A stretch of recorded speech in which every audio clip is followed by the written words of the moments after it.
Welcome the Pakistani father and son reaction में उम्मीद करता हूं साहब खैरियत से होंगे, जाओगे खुश होंगे। और यार मैं भी उम्मीद करता हूं कि आप सब जिधर होंगे खुश होंगे, आबाद होंगे। तो भाई आज का वीडियो एक इतिहास रच देने वाला भारत के द्वारा से निकल कर आ रहा है। भाई भारत इस दुनिया में सबसे ज्यादा गर्मियां आते ही एयर कूलर एक्सपोर्ट करने वाला बन गया पहला देश। चाइना मैना को लात मार के फेंका भारत ने बाहर, हाँ लीग से बाहर फेंक दिया भारत ने। चलो वाच करते हैं तभी पता चलेगा। एयर कूलर में भी नंबर ले गया इंडिया। हाँ ना जी, गर्मियां जो आ गई हैं, वॉच करते हैं, कोड ऑन करते हैं, स्टार्ट। क्या आप सोच सकते हैं कि जिस देसी एयर कूलर को हम अपने घरों की खिड़कियों, दुकानों और छतों पर देखते हैं, वही आज भारत की एक ऐसी ताकत बन चुका है जो दुनिया के 60 से अधिक देशों तक पहुंच चुकी है। और सबसे चौंकाने वाली बात यह है कि सिम्फनी लिमिटेड, जो सिम्फनी लिमिटेड की आधिकारिक जानकारी के अनुसार दुनिया की सबसे बड़ी एयर कूलर कंपनी है, भारत के अहमदाबाद से निकली और अब 2.5 करोड़ से अधिक एयर कूलर दुनिया भर में बेच चुकी है। यानी जिस तकनीक को कभी केवल भारतीय गर्मियों का घरेलू उपाय माना जाता था, वही आज ग्लोबल मार्केट में भारत का झंडा बुलंद कर रही है। दरअसल आज जब पूरी दुनिया रिकॉर्ड तोड़ गर्मी, महंगी बिजली और बढ़ते ऊर्जा संकट से जूझ रही है, तब भारत ने ऐसा समाधान दिया है जो महंगे एयर कंडीशनरों के मुकाबले कहीं अधिक किफायती है। भारतीय इवेपोरेटिव एयर कूलर पानी और प्राकृतिक वायु प्रवाह की मदद से काम करते हैं, इसलिए इनकी बिजली खपत एसी की तुलना में बहुत कम होती है। यही कारण है कि middle east, Africa, United states के शुष्क राज्यों और दुनिया के कई गर्म देशों में भारतीय कूलरों की मांग तेजी से बढ़ रही है। भारत अब केवल एक उपकरण नहीं बेच रहा, बल्कि गर्म होती दुनिया को कम खर्च में राहत देने का व्यावहारिक समाधान दे रहा है। लेकिन इस कहानी का सबसे दिलचस्प हिस्सा ये है कि इस क्षेत्र में सबसे बड़ा खिलाड़ी अब भी चाइना है। विशाल फैक्ट्रियां, भारी उत्पादन क्षमता और आक्रामक निर्यात नेटवर्क के कारण चीन लंबे समय से इस उद्योग पर हावी रहा है। फिर भी भारत ने एक अलग रास्ता चुना। भारत ने ऐसा उत्पाद बनाया जो उन देशों के लिए आदर्श है जहां तापमान बहुत अधिक है, बिजली सीमित है और लोगों को सस्ती लेकिन भरोसेमंद ठंडक चाहिए। ये बात तो है। यानी चीन मात्रा में आगे हो सकता है, लेकिन भारत उपयोगिता, किफायत और टिकाऊपन के दम पर अपनी अलग पहचान बना चुका है। और यही वजह है कि आज मेक इन इंडिया की चर्चा केवल मोबाइल फोन या डिफेंस उपकरणों तक सीमित नहीं रही। भारत का एयर कूलर उद्योग भी चुपचाप दुनिया में अपनी जगह बना रहा है।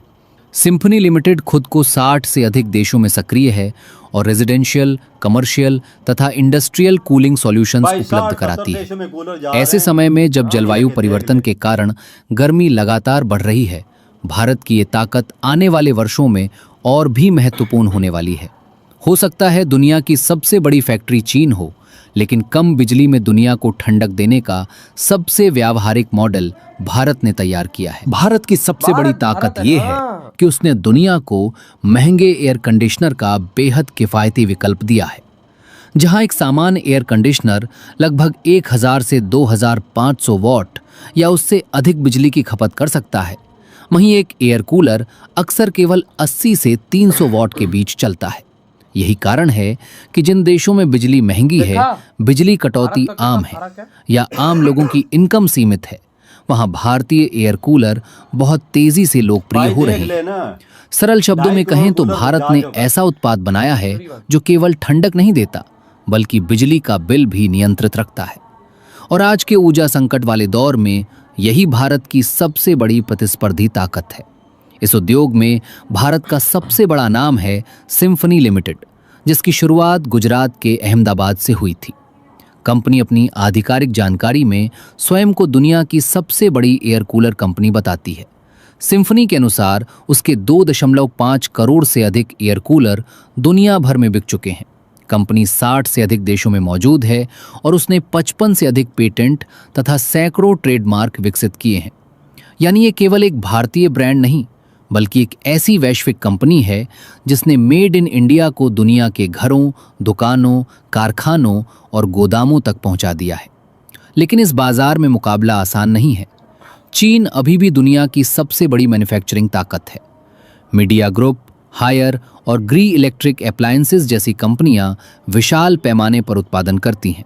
वहीं एलजी इलेक्ट्रॉनिक्स, मित्सुबिशी इलेक्ट्रिक और हनीवेल इंटरनेशनल जैसी कंपनियां उन्नत HVAC तकनीक में मजबूत है। इसके बावजूद भारत की विशेषता ये है कि उसने उन देशों की ज़रूरत को समझा जहां लोगों को कम कीमत, कम बिजली और आसान रखरखाव वाला समाधान चाहिए। यानी चीन मात्रा में आगे हो सकता है, लेकिन व्यावहारिक और ऊर्जा कुशल कूलिंग समाधान के क्षेत्र में भारत ने अपनी अलग पहचान बना ली है। और अब भारत के लिए सबसे बड़ा अवसर सामने आ रहा है। दुनिया भर की कंपनियां चाइना +1 रणनीति के तहत चीन पर निर्भरता कम करना चाहती हैं। दूसरी ओर जलवायु परिवर्तन के कारण हीट वेव लगातार बढ़ रही हैं और सस्ती कूलिंग की मांग तेजी से ऊपर जा रही है। ऐसे समय में भारत के पास विशाल घरेलू बाजार, अनुभवी इंजीनियर, मजबूत ब्रांड और दशकों का व्यावहारिक अनुभव। यदि आने वाले वर्षों में अफ्रीका, मध्य पूर्व और दक्षिण एशिया में गर्मी और बिजली की लागत दोनों बढ़ती हैं, तो भारतीय एयर कूलर उद्योग को इससे बहुत बड़ा लाभ हो सकता है। सरल शब्दों में कहें तो दुनिया जितनी अधिक गर्म होगी, भारत की ये कूलिंग पावर उतनी ही अधिक मजबूत हो सकती है। एक और दिलचस्प बात यह है कि चाइना +1 रणनीति और बढ़ती हीट वेव भारत के बड़ा अवसर बन सकती हैं। जैसे जैसे दुनिया चीन पर निर्भरता कम करेगी और सस्ती कूलिंग की मांग बढ़ेगी, वैसे वैसे भारतीय एयर कूलरों का बाजार और मजबूत हो सकता है। कुल मिलाकर जिस देसी एयर कूलर को हम सामान्य घरेलू उत्पाद मानते हैं, वही आज मेड इन इंडिया की एक वैश्विक सफलता बन चुका है और दुनिया को कम लागत में ठंडक देने का समाधान दे रहा है। आपको क्या लगता है, क्या भारत आने वाले समय में इस क्षेत्र ये वीडियो खत्म, अंदाजा लगा जो दे 2.5 करोड़ जिसकी एक कंपनी मात्र 2.5 करोड़ इस टाइम पर कूलर बेच चुकी है भाई। गर्मियां आते ही भारत ने ये टाइटल चाइना से खींचकर अपने नाम पे किया है, जो कि आज अरब देशों में भी जा रहे हैं भाई। अफ्रीका के देशों, यूरोप के देशों, अमेरिका, अबे अमेरिका जैसे देश में भी इस टाइम भारतीय कूलर चल रहा है। अभी तक 68 देशों के अंदर भारत ने 2.5 करोड़ कूलर सिर्फ भारत की एक कंपनी ने बेचे। और कंपनियां छोड़ दे, खाली सिर्फ एक कंपनी जो ये रिकॉर्ड नहीं तो और क्या है। देखो भाई, जिस देश ने आगे बढ़ना होता है ना पाकिस्तानियों, वो कोई ना कुछ काम करके कुछ ना कुछ चीज दे के इस दुनिया को वो करता है, वो अपने पास पैसा लाता है। लेकिन हम वो लोग नहीं है। हम लोगों को बता दो कि बकचोदी किस तरह करनी है, अपने देश की जनता के अंदर हाथ दे के खोलना कैसे है। हमें ये चीज सिखानी चाहिए, जस्ट हमें ये पता है।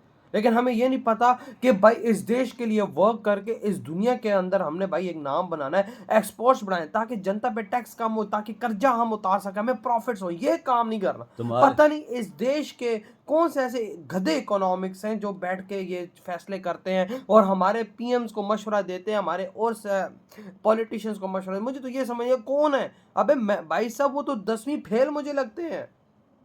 सारा हम जैसे जो अंधे हैं, हम जैसे जो भाई साहब इस देश के छोटे से जनता है जिनको कुछ नहीं पता, वो समझ सकती है कि इस देश को आगे बढ़ाना है तो फैक्ट्रीज वगैरह लगाकर प्रॉपर एक रूल से चलकर एक्सपोर्ट करके अपने देश में तुमने प्रॉफिट ज्यादा लाना है। लेकिन भाई साहब इधर को ये देख मोदी जी क्या कर रहे हैं, ये ऐसे ही काम कर रहे हैं। इंडिया क्यों आगे जा रहा है? इसी वजह से धड़ाधड़ फैक्ट्री हर चीज की लग रही है। ये देख ना, खाली एयर कूलर चाइना को लात मार के इंडिया पहले नंबर पे आ गया और दुनिया की सबसे बड़ी फैक्ट्री यही है जिसने 2.5 करोड़ कूलर बाहर बेचा है, एक्सपोर्ट किया है। और कंपनियों को छोड़ दो, हाँ ना यार, वजह निकलना होता है। देखो गर्मियां आ चुकी हैं। मुझे क्यों लग रहा है कि इस गर्मियों के अंदर भारत 5 से 10 करोड़ कूलर एक्सपोर्ट कर देगा, वजह कर देगा। देख ना, कारखाना कितना बड़ा, लोग धड़ा अभी धड़ तो बना रहे हैं। आते ही 2.5 करोड़ कर हाँ ना, मतलब 10 से 15 करोड़ आराम से जाएगा। बिल्कुल, इंडिया वो चीज बनाता है जो सस्ती भी हो और पायदार भी हो और लोग खरीदने में भी आसानी महसूस करें। महंगी चीज कौन खरीदता है? सही कहा।